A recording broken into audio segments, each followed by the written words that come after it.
This is the Midwestern Whisper, and this is whisper number 30.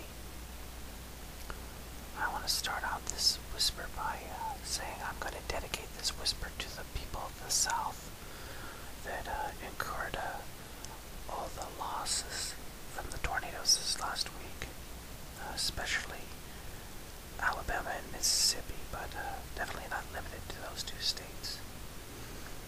My prayers and my thoughts and my heart go out to you. Hopefully you can recover soon. And being from the Midwest, I definitely know a lot about tornadoes. We get a ton of them. It's scary how powerful nature can be.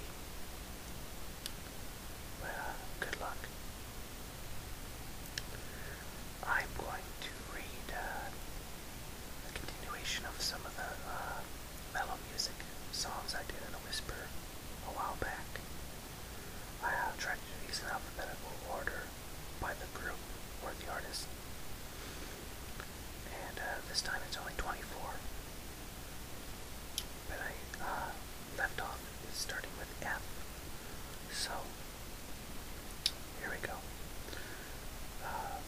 Please Dear by Faster Pussycat. Don't Walk Away by Firehouse. Dreams by Fleetwood Mac. Everlong by the Foo Fighters. The Fray, How to Save a Life. Garth Brooks, If Tomorrow Never Comes. Life Ain't Always Beautiful by Gary Allan. Careless Whisper by George Michael and Wham. George Strait, Carrying Your Love With Me. Hey Jealousy by the Gin Blossoms. Serenity by Godsmack. Baby I Love You by the Gods. Iris by Goo Goo Dolls. The Grassroots, Heaven Knows. Save All Your Love by Great White. When I Come Around by Green Day.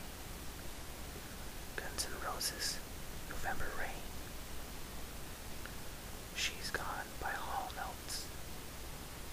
Alone by Heart. Better Than Me, Hinder. Hootie and the Blowfish, Hold My Hand. Stuck With You by Huey Lewis and the News. Need You Tonight by In Excess. And finally, number 24 is Run to the Hills by Iron Maiden. And those are in, not in any particular order by my favorites. They're basically just alphabetical by the group, and I chose one song that I liked that was mellow. I may have said in the last one that it was love songs, but some of these are not love songs. Run to the Hills, for example, is just a good example of when the white people came to North America, and the fights and misunderstandings between the Native Americans and the white people. It's a very good song if you don't know it. It's an old song, but it's pretty mellow for a heavy metal group, so check it out if you don't know it. Got a few subjects to talk about today because I kind of felt like I was just rambling in the last 2 or 3 videos, so I'm going to start talking about friendships. And I don't mean boyfriend, girlfriend, I mean just friends. I have about 5 or 6 what I consider true friends or old friends that I've had for 20 years. And we don't always get along, and through the years life has taken us in different directions. As noted, almost none of them live in my hometown anymore. They're scattered throughout the state. And also, we get along on different levels, which was always that way, clear back to when we were teenagers. But there's 2 that I consider probably my best and true friends. And the one I talk about quite often that lives 130 miles from me is probably my best friend. And the other, he actually lives in the capital of my state, which is not real far from me, but we've had a sort of falling out a while back, and this has happened a few times. We just kind of stopped hanging out, stopped talking for a while, but he's still my friend, and probably my second best friend. And when I say best friends, it's because I consider that we get a hold of each other just to talk. It's not these friends that get a hold of you because they want something. And I unfortunately have some of those too. But to have even one true friend is priceless. If you know they'll be there for you, and you know that you can count on them for anything, to listen, to pal around with, just be there physically or otherwise. If you can have at least one true and best friend, then I'd say that's probably worth more than just about anything. Okay, before I get too sentimental, let's move on. My pumpkin plant that's in a pot is blooming again. And as I've said, the flowers bloom brilliantly. Most of the light comes from artificial sources. They might get an hour or two of real sunlight a day. My wife said that perhaps the one light I was using was too bright. So I switched to completely fluorescent tube plant grow lights. And so far it's still bloomed, and about 4 more are about ready to bloom. So my only problem is that I wanted to try the impossible and actually grow a pumpkin in a pot. But the only way to do that is to pollinate a female plant, or flower, excuse me, but that doesn't happen very often. Or female bud may grow 1 out of 20 or 25 flowers, the rest are male. And I've yet to have a female flower actually bloom. They wither and die before that happens. I've collected numerous samples of pollen, so I'm just waiting for the chance to pollinate.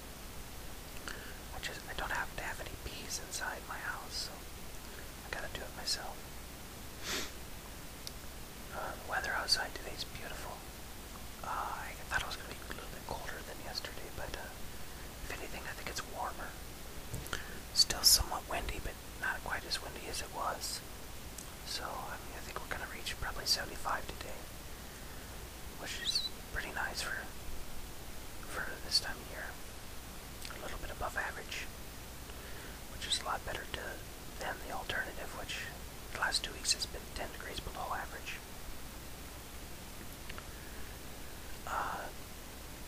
Another quick topic here, I've been thinking about it. Should you feel bad if you have a lot of things, and good luck and prosperity, and others you know or your neighbors do not?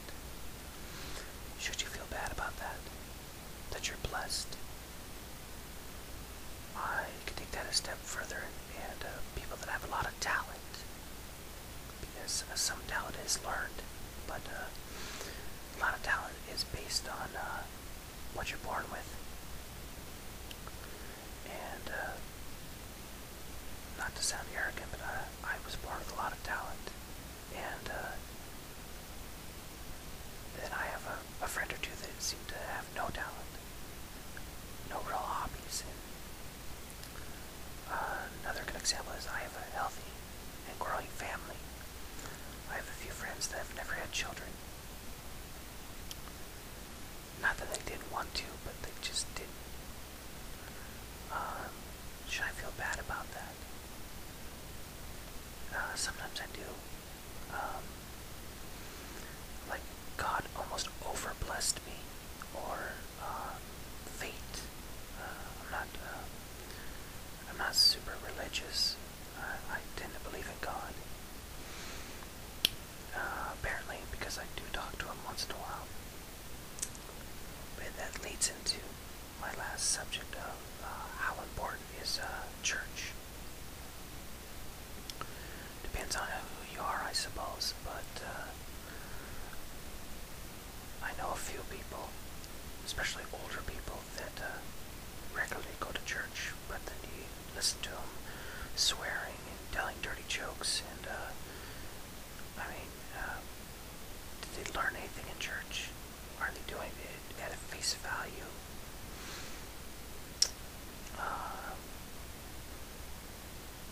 Are you a better person because you go to